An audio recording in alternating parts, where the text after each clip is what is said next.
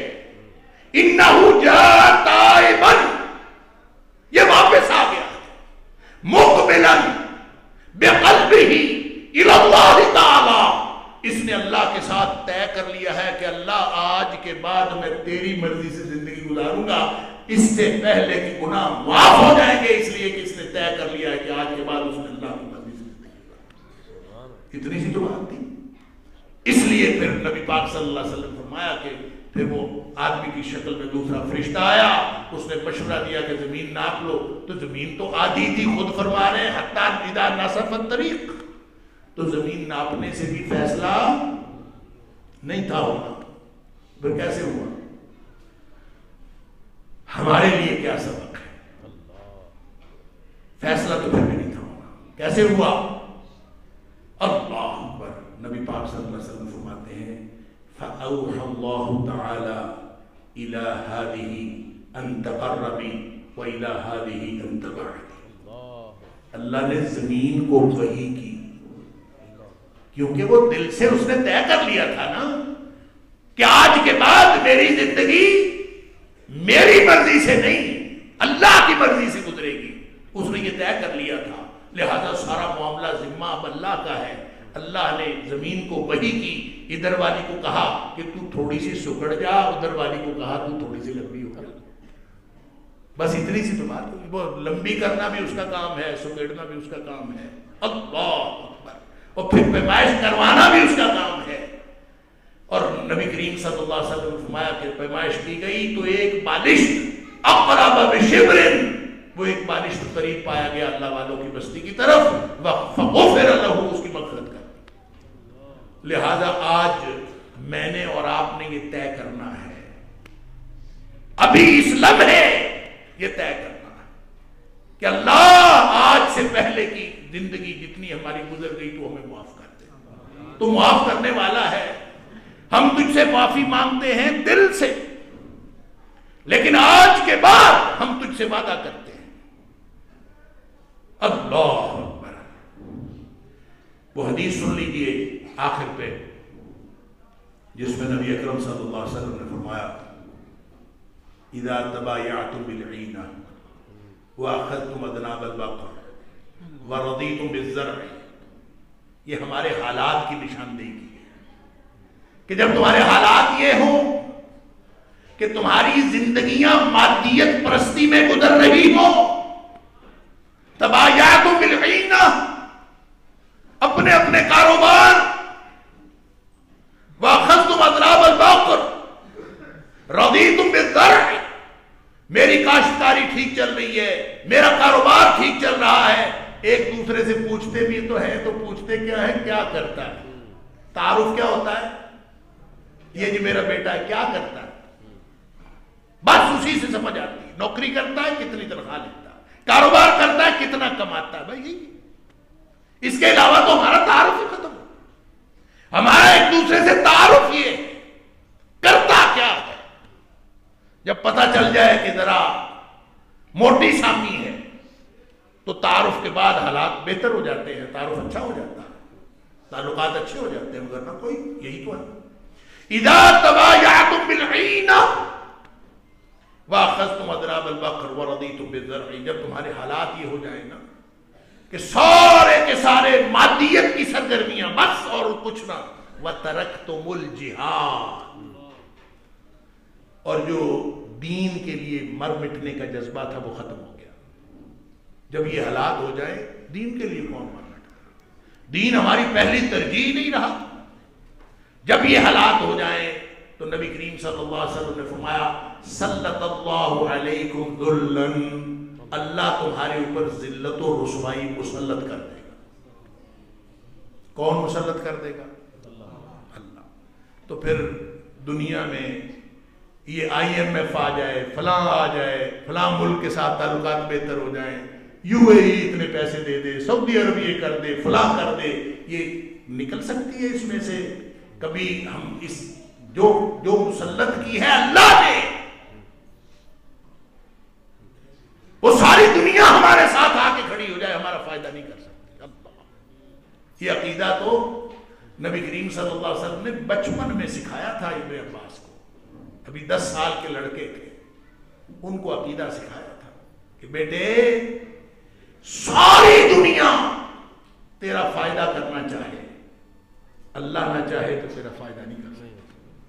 اور ساری دنیا اکٹھی ہو جائے تیرا نقصان کرنے کے لیے، اللہ نہ چاہے تو تیرا نقصان نہیں ہو سکتا۔ نقصان فائدہ اللہ کے ہاتھ میں۔ لہذا جس نے مسلط کیا ہے، سلط اللہ علیکم ذلًا، اللہ تمہارے اوپر ذلت و رسوائی مسلط کر دے گا۔ اب جس نے مسلط کی ہے وہی واپس کرے گا تو واپس ہوگی نا۔ تو فرمایا لا ینزعہ، وہ واپس نہیں کرے گا، حتی ترجعوا الی دینکم، جب تک تم اپنے دین کو پہلی ترجیح نہیں بناؤ گے، اس وقت تک جب تک دین کی طرف واپس نہیں آؤ گے، اس وقت تک یہ ذلت و رسوائی ختم نہیں ہو سکتی۔ ہم اپنے حکمرانوں کو داخلہ خارجہ پالیسی بنانے کے لیے دین کی بنیاد پر داخلہ خارجہ پالیسی بنانے کے لیے مجبور نہیں کر سکتے، تو کم از کم اپنے آپ کو، اپنی زندگیاں تو دین کے مطابق کرنے پر اپنے لیے بااختیار ہیں کہ نہیں؟ لہذا جتنا لا یکلف اللہ نفسا الا وسعها، اللہ نے قانون یہ بنایا ہے کہ جتنی ہمارے اندر استطاعت ہے اتنے ہی ہم سے پوچھا جائے گا، اس کے لیے تیار ہو جائیں۔ میں اور آپ سب اللہ سے وعدہ کر لیں، اللہ آج سے پہلے کے گناہ تو معاف کر دیں، اور آج ہم تجھ سے وعدہ کرتے ہیں کہ جتنی زندگی باقی ہے، وہ چند لمحے ہے، یہ چند سال ہے، وہ صرف تیری مرضی سے گزرے گی، اپنی مرضی سے نہیں گزرے گی۔ ہم اللہ سے وعدہ کر لیں، جب ہمارا یہ اللہ سے وعدہ ہو گیا تو پھر امید نہیں، یقین ہے کہ انشاءاللہ ہمارے حالات بدل جائیں گے۔ وآخر دعوانا الحمدللہ۔